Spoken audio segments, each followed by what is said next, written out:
I'm conscious that I have 15 minutes. I'll go straight into it. The topic says identifying and fixing customer pain points in the fintech sector in Africa. Now let's take a look at what this is. So first here, this is a typical scenario where you make a call and they say, hello, thank you for calling. This call is being monitored for quality purposes. But you now think, and then you're left hanging there for like 15, sometimes you drop the phone because your credit ran out.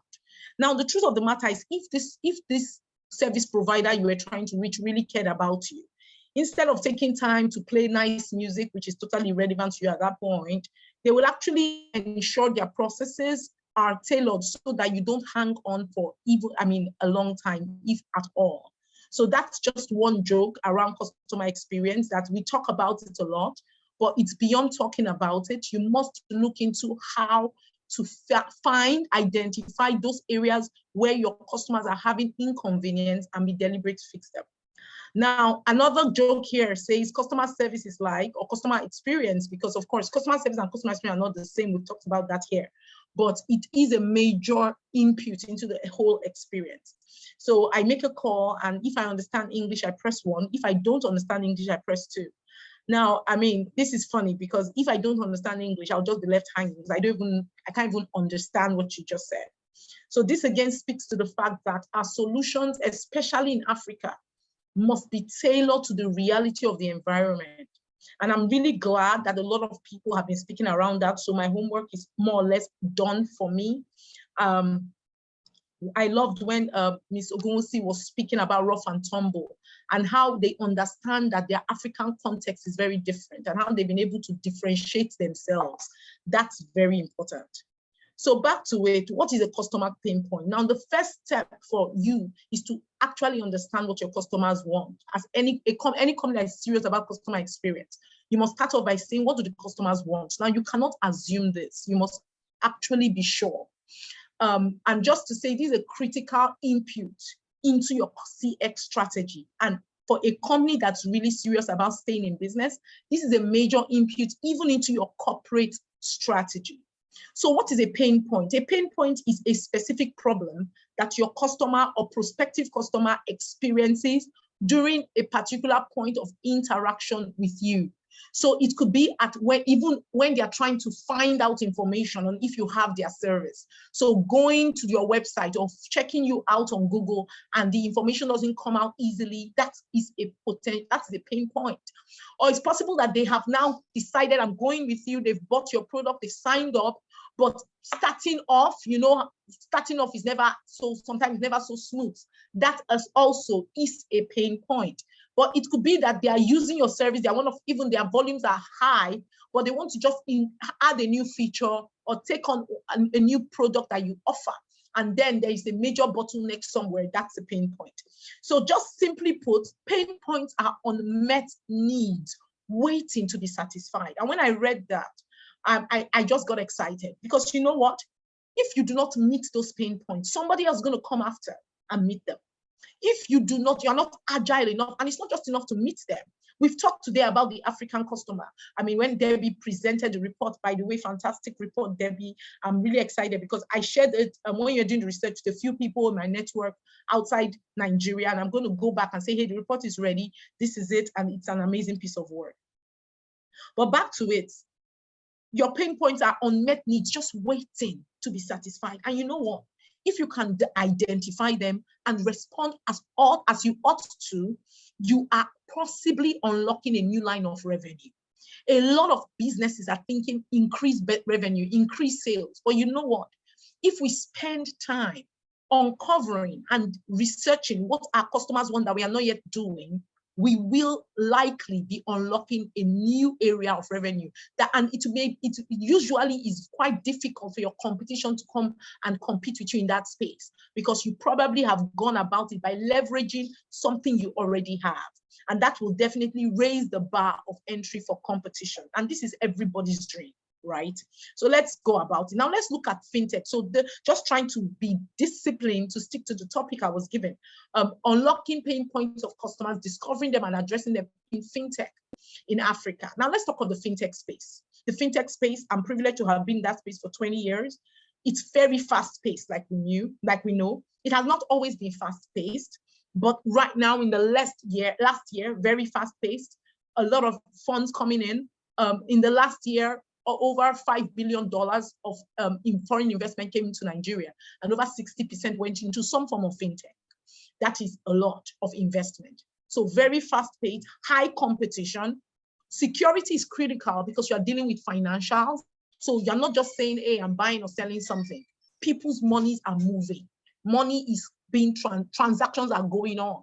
So security is critical, and trust cannot be overemphasized. So the trust of your solution, security, high competition, that's fintech. Now let's look at Africa. Africa, we have a youthful population. I always say, tell my children, I say, Mommy, you're old, you know? But the truth of the matter is, it's coming to a point where we that are in our 40s are being seen as old because the young population are so many. So Africa, we know, by the year 2030, will be home to the highest concentration of young people in the world. Yeah, so that is your target market. We have a low data governance in Africa. What do I mean? So we have data, so much data. It's not being controlled. It's not being governed. Well, let's knock Africa because I love Africa so much. But the truth of the matter is we are not close to where we should be when it comes to data governance. So data is scattered all over the place, but guess what? It's not really ready for use. So there's data in Nigeria, for example, when I go to do we have our BVN, which is your bank verification number. Now I want to get my voter's card. If they just say, pull the information from my BVN, all my information should show up, but I have to register again. And I go to get my passport, another registration happens. So that's what I mean by governance. There is so much more we can do if we are able to have the right data governance in place so that I leverage yours and you leverage mine. I'm grateful for what's going on with open banking and all that. That's definitely going to drive this. Another thing about Africa, like we know, is that there's a low income ban. So a lot of people are not living in a lap of luxury. In other words, so that tells you the kind of mindset they will have when dealing with you as a business, because they don't have money to throw around. We don't have the social security insurance that some other developed countries have. So every amount of money I spend, I'm going to be conscious. I must get full value for my money. And finally, there's the issue of infrastructure deficit. So while we've been on this call, somebody has said, oh, I have a data connectivity challenge, etc. That is the reality of Africa. So it tells you that your customers' pain points, if you went to the West and you got a solution and an approach and a process, and you brought it in and copied and pasted it, my sister or my brother, you failed on arrival, because the African context is very special. But all these challenges or situations are actually an opportunity for success. So again, just like Uloma, I swiped a slide from Debbie's report. Debbie, thank you again. And this just tells you that the African customer is a very practical person. No frills, no trills. I mean, I'm set when it comes to price is a major consideration for me. Thank you. And I can say that. So I have 3 boys. And when I shop for my children, I wait till shops are on sale. Even when I travel out of the country, I shop after Christmas and I shop during summer sale. Sometimes I buy clothes for the next 3 years because I'm price sensitive, and there's no shame about that. I have no apology for anybody when it comes to that, right? So the African customer is price sensitive.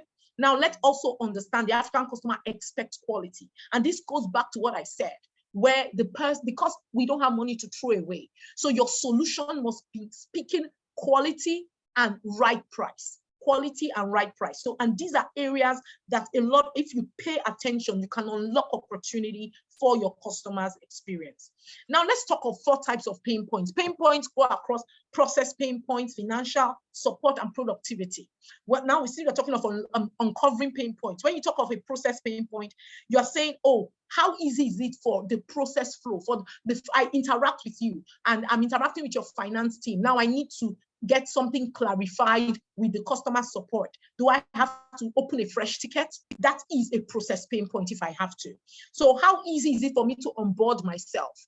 You know, one of our products that we launched, and in our minds, we're, oh, this is a successful product. We're so sure it's going to hit the market. In fact, nobody has seen our back. And we launched. And you know what? In the first month, people were tossing it at us, saying this is not good, etc. And we found out that while it was an amazing product, the onboarding, when you are entering your password, you know, you can enter your password and it says you must have special characters, etc.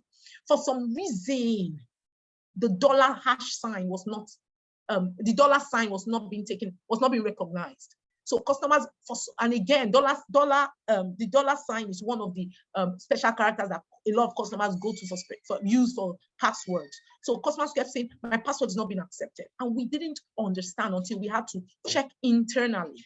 So that is process pain point. Talk of financial pain points. Financial pain points, again, a price sensitive customer is saying, am I getting value for my money? Am I overpaying? I want one service, but because you sell a whole bouquet, I have to buy 5 different things because I want one thing. That way, I mean, the customers are definitely not going to be excited about that. Support pain point is how easy is it for me to reach your support? Are you on the right channels? Debbie's report, the report showed us that the research showed us customers, I mean, WhatsApp used to be number 1, but now they're talking of phone call. Why that shift? What happened? Are they suddenly impatient? Right? So if you're the kind of person you're still saying, send me an email only, my goodness, you are definitely living in the dark ages. So support pain points are lack of product knowledge on the part of your support personnel.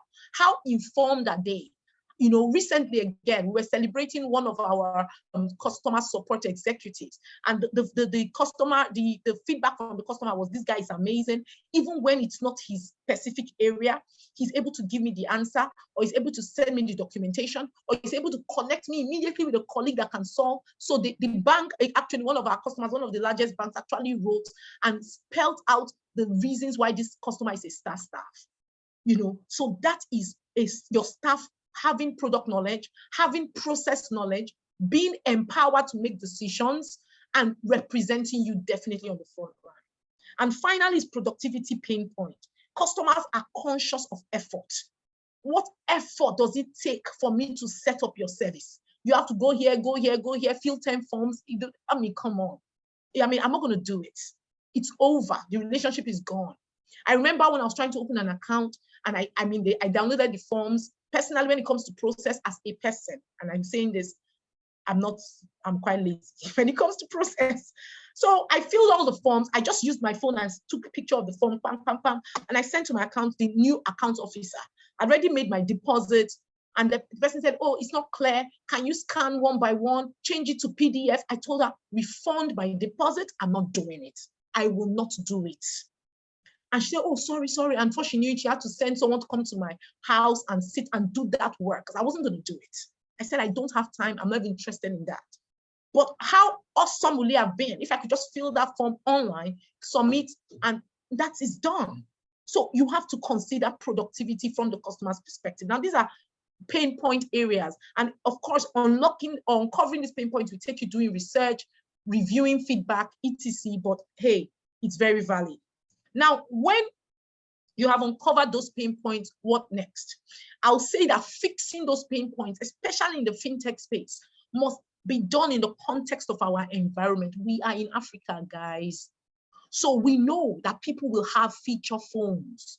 People will not everybody has a phone that can connect to the internet, and it's not everybody that has a phone that can connect to the internet reliably. So that said, your channels must be able to support across the different categories of customers you support. So the first thing I will say when it comes to fixing customers' pain points is data. Data. Now, this data is what are the customers saying? Now, when are they saying this thing that they are saying? Now, they may not be saying stuff like Debbie said, customers say, I'm happy. But when you check other statistics, it doesn't show they are happy. So it's not just enough to say the customer said. What is the customer doing? Now, these questions will help you uncover the pain points, but fixing it also Because when you have this information, you can quickly swing into action. So for example, again, we used to collect customer feedback once, like after a transaction, you get an email saying, oh, thank you for doing a transaction with us. Please fill a feedback form here. And guess what? We were getting 7% response rate, 7. Now, there's no school to go to. If your child comes home and says, Mommy, I had 7%, you will flop. It's a lie. It cannot. It is failure by every standard, internationally and locally. It is not pass. We're failing. So we asked ourselves and said, excuse me, for the customer, that means the feedback process is a pain. Let's change it. We changed it. We brought in SMS. So once your transaction is done, you get an SMS with a link and you just fill, or you get a pop-up right there on the screen and you can just fill, and it's 2 questions. And guess what? In a month, we went from 7% response rate to 72. Again, by every standard, that is an amazing progress. We're excited. I'm not saying that the feedback was all positive, but just that 72% of people are talking to you as opposed to 7, that is amazing. Now, data is your friend. You must collect data at the right places and you must leverage it right. And even though I spoke about data governance in Africa being a challenge, in a lot of institutions, it's a challenge as well. So you have marketing collecting data. You have marketing collecting data. You have the business lines collecting their own data. Support has its own data. Technology, I mean, come on. It must, as a customer experience visionary, you must ensure that that data is brought in centrally and you can make sense of it across the whole journey. Now, if you are able to do this, I tell you, you will be fixing the right pain points in no time. Today, someone spoke about the time points that matter. I don't know the psychologist that said customers remember, customer experience is a sum total of the customer's encounters with you. But guess what? Not every encounter is equal in the customer's mind. They are the moments that really matter. And those are the ones that stay with them and they say, no, no, no. For example, one moment that matters to customers is when they are trying to get a refund. If, for example, the buying process was sweet and easy, but they are trying to get a refund and you make it difficult, they will remember it for years. They may forget that the buying was easy. They just see you as someone that is fraudulent, that will not let go when you do render service, and it goes a long way in their mind. So fixing customers' pain points, the data will help you identify the points that really, really matter. The next point I'll say is automate. And I'll say again, Africa, you are dealing with a young population. They are impatient. They are not just impatient, there are a lot of them. Now, if you want to scale, you must be ready to work with technology. Automate. And it's not just enough to automate. People just throw automation up and down. Automation is not an end in itself. It's a means to an end. What are you automating? It's not enough to just be trained technology, automate and buying licenses. No, not just the right technology, but the relevant technology. Again, there's this issue in Nigeria. When we started doing online real-time transfers, I transfer money to Debbie, she gets it immediately. In the UK, it's not like that. But you know what? That is an amazing solution. But it came with its challenges. Because while I've transferred money to Debbie and she gets it immediately, she may get it immediately, but if I don't know and I transfer again, she's gotten it twice. Now, if it was in the UK and I transfer and it failed, because it's not real time, I can wait 2 hours to confirm before I even attempt another transfer. Now, when Debbie is my friend, someone I trust, is not a challenge. But if it's someone maybe I bought something on the road in the market, I don't know the person, and I transfer twice, I'm gone home. I may never meet that seller again. So it's a problem. So we had an issue in our call center when about 60% of the calls were people saying, hey, I did a transaction, it debited me, I want to know if the person got the money. And, they'll say, oh, ask the person. That's what you may be thinking. Sometimes the person does not even get the alert on their end. Sometimes the person is not reachable. And so we had that issue. And so while we tried different things, until a day just said, hello, we got one of these robots, one of these robots that can actually read text. So we worked with one of the best automation experts in the world, and they actually helped us implement that bot, such that when you send a particular request with 1 or 2 keywords, it's able to take it, take your transaction, verify it up to the end of that transaction, and come back with a response.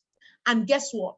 A process that was taking our staff 2 to 4 hours to complete, we're completing in less than 2 minutes because we automated. But we couldn't just take automation from heaven and slap it. We had to check our context, check our environment, and say, hey, this is an area to automate. And that's why data is the first thing I mentioned. Automate, technology. The next is change the narrative. And Uloma, thank you. Uloma helped me here. Service is an honorable job. We must change that mindset that customer experience belongs to customer service, and that customer service is derogatory. It's the beginning of your career, so you can afford to do it anyhow. Or I beg, don't do it too much. It's not a very high-paying job. It's a lie. I believe we have come to the point in Africa where we must teach our people, our staff, to take pride in their job.